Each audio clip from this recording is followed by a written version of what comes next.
Naksir aku ya. Sorry mbak, kita beda pemikiran. Kamu mikir aku mikir Bunga Citra Lestari.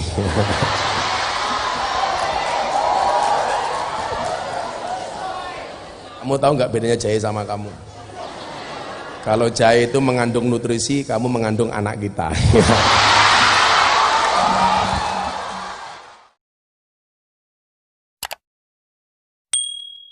Assalamualaikum warahmatullahi wabarakatuh.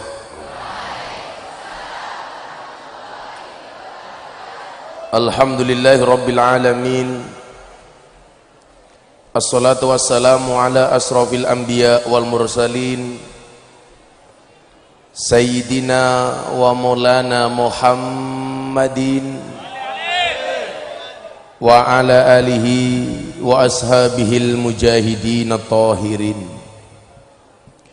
Rabbi shrah li sadri wa yassir li amri wahlul 'uqdatam min lisani yafqahu qawli, amma ba'du. Hadratal muhtaramin, para masyayikh, para kiai, ibu-ibu nyai, jajaran rektorat yang saya muliakan, para pejabat yang berkenan hadir dalam semua tingkatannya, Bapak Ibu dosen, jajaran Sivitas Akademika yang saya hormati, segenap panitia pengajian yang saya banggakan, hadirin hadirat, para mahasiswa dan mahasiswi, ngaji bareng dengan menebar cinta aswaja untuk penguatan peran kaum milenial dalam menjaga keutuhan NKRI versi jomblo.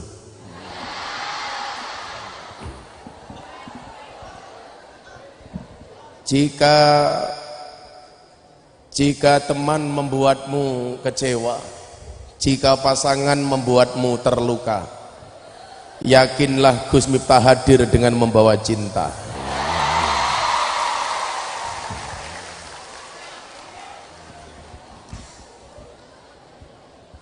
Saya pikir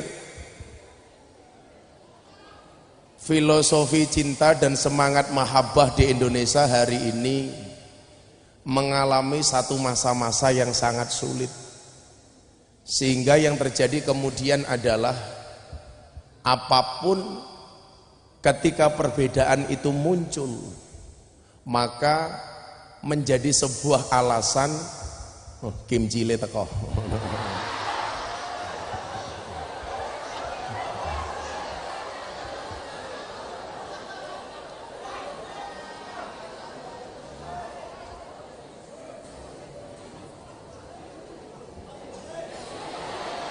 Kamu grogi ya? Aku sama kamu itu seperti Indomaret dan Alfamaret. Maksudnya apa? Berdekatan tapi nggak pernah jadian.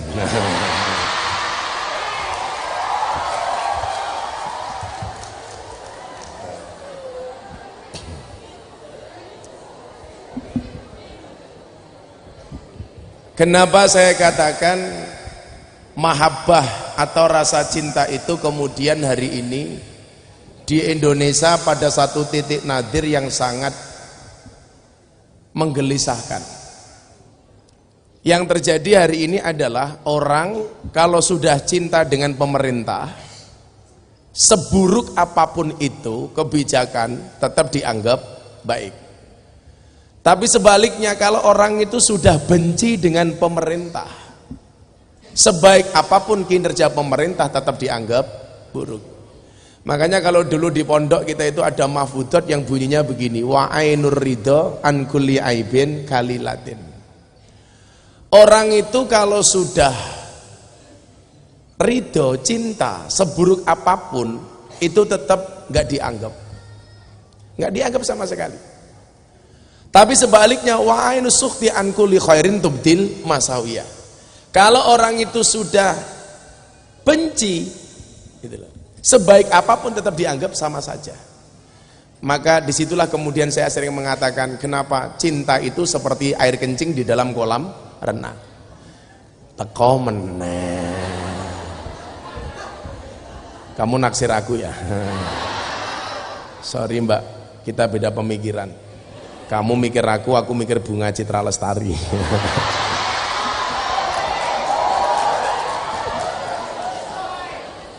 Ini apa Mbak? Oh, jahe. Kamu tahu nggak bedanya jahe sama kamu? Kalau jahe itu mengandung nutrisi, kamu mengandung anak kita.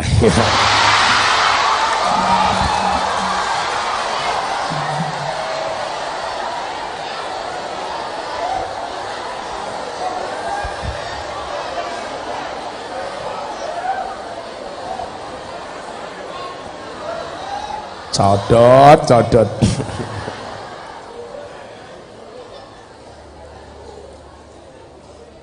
Jadi saya ulangi,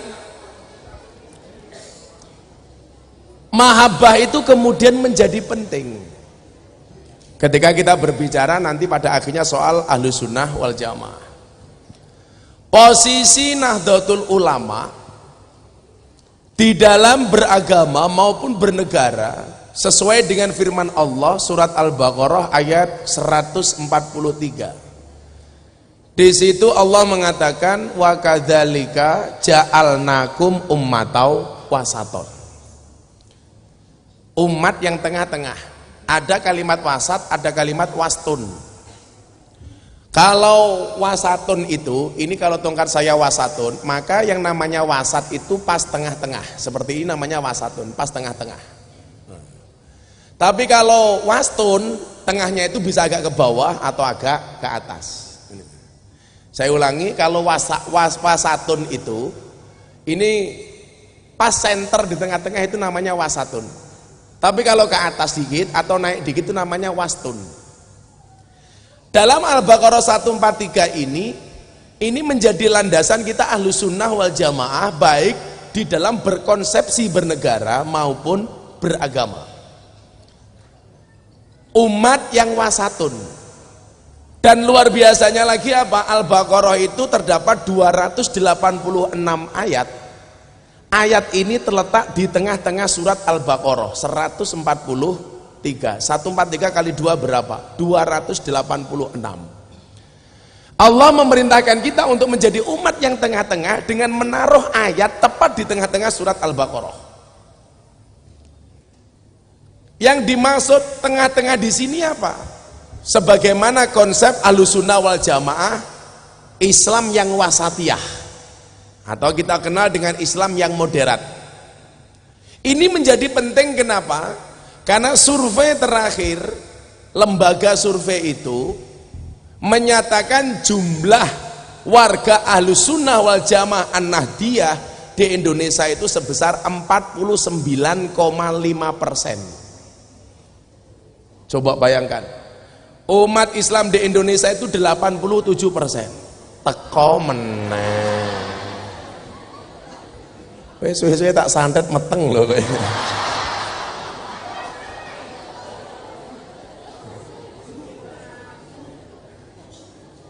Kamu tahu nggak bedanya singkong sama kamu? Kalau singkong itu kesenangan, kamu kesayangan. Iya.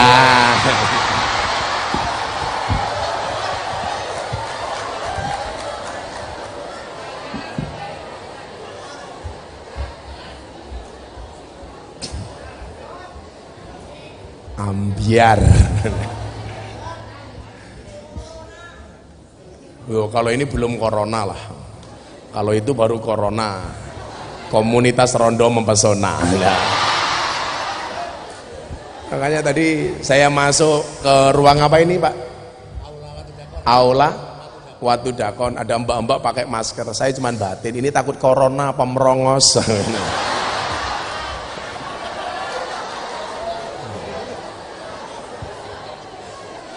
Saya pikir jangan terlalu apa ya. Saya kemarin posting di Instagram itu saya mengatakan waspada boleh, panik janganlah. Kenapa? Karena Israel itu sudah punya daftar nama siapa yang mau dipanggil duluan. Dan itu nggak bisa ditukar, nggak bisa dinego. Artinya saya pikir hari ini kita terlalu lebay menyikapi corona itu sehingga banyak orang yang memborong masker, ditumpuk, ditimbun dan lain sebagainya. Hati-hati. Orang yang suka mau nimbun masker besok mati cangkemnya maskeran. Hati-hati.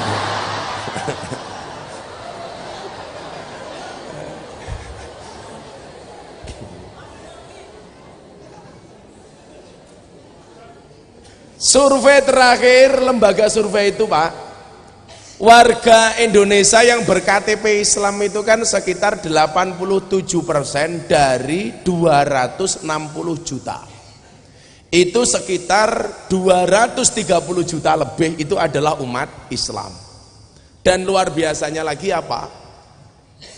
49,5% menyatakan diri sebagai orang Nahdlatul Ulama.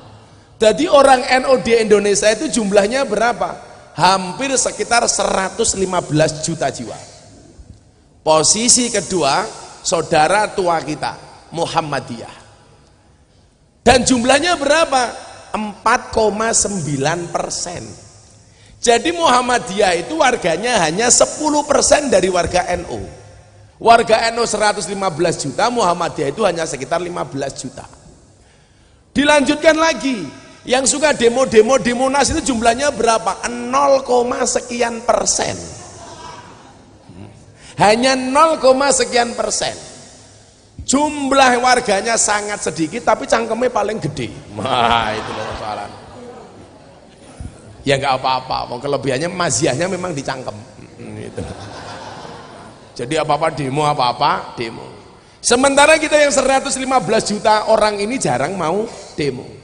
Karena konsep demo kita bola-balik di mana-mana saya katakan itu berbeda. Kalau konsep demo mereka aksi bela tauhid demo, aksi bela nabi demo, aksi bela Quran demo, itu sama sekali berbeda dengan kita. Kita nggak usah mengatakan aksi, tapi dari kita lahir sudah aksi. Orang lahir kemudian disolawati berjanjenan itu sudah termasuk aksi bela nabi. Malam Jumat kita yasinan tahlilan sudah aksi bela tauhid. Malam Senin kita manakipan itu sudah merupakan aksi bela ulama. Apalagi ketika kita membicarakan negara, mendoakan mereka, itu namanya sudah aksi bela negara, namanya apa? Istighosahan.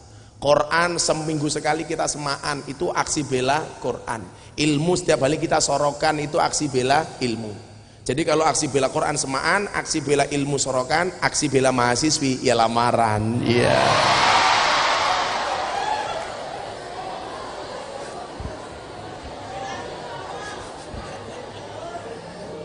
Hanya tolong mbak-mbaknya dijaga. Kalau ada cowok mahasiswa suka sama kamu, cukup katakan sama mereka, Mas, kalau kamu cinta sama aku cukup lakukan satu di antara dua, apa halalkan atau tinggalkan. Wow. Oh no, ojo didol murah. Oh saya ini ngakune muslimah, senengannya melumah karo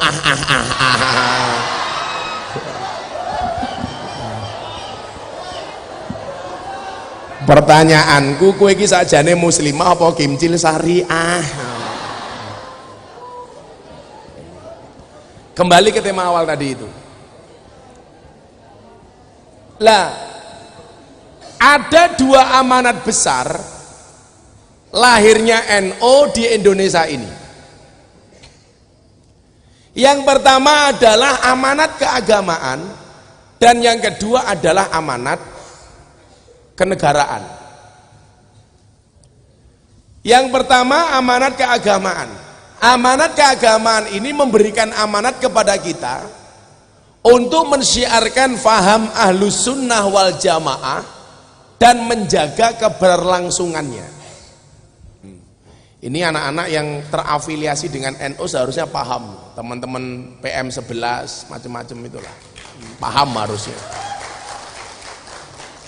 Maksudku tuh ya sekarang anak-anak PM11, PMI itu lebih fokus kepada keilmuan, kesantrian dan lain sebagainya. Orang mau kayak proposal tok. Atau mahasiswa yang terus mau proposal tok nganti rupanya kayak kotak infak tuh loh.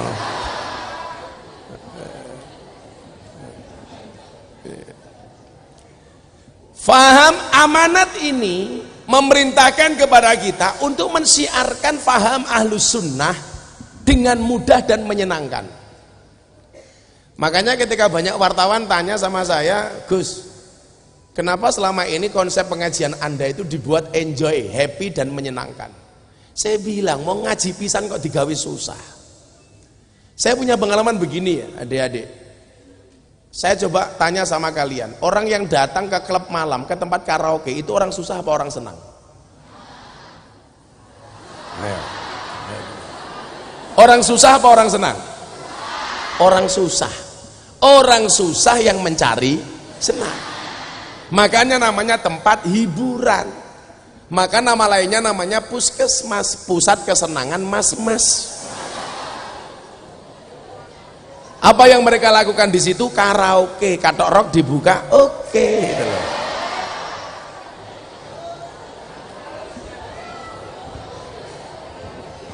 Saya pernah survei Pak dosen, mereka yang datang-datang itu sebenarnya problemnya apa toh? Karena merasa di rumah suntuk, di kantor suntuk, maka mereka mencari kesenangan di tempat hiburan. Maka saya mengatakan orang yang datang ke klub malam, ke karaoke, itu orang susah bukan orang senang. Kalau mereka sudah senang gak akan pernah mencari kesenangan di tempat itu, karena mereka susah mencari kesenangan di tempat hiburan. Pertanyaannya, kenapa mereka mencari kesenangannya kok di tempat hiburan? Karena selama ini mereka tidak pernah mendapatkan kesenangan di tempat pengajian. Maka kenapa pengajian saya buat menyenangkan? Karena saya punya prinsip lebih baik mencari kesenangan di tempat pengajian daripada mencari kesenangan di tempat hiburan.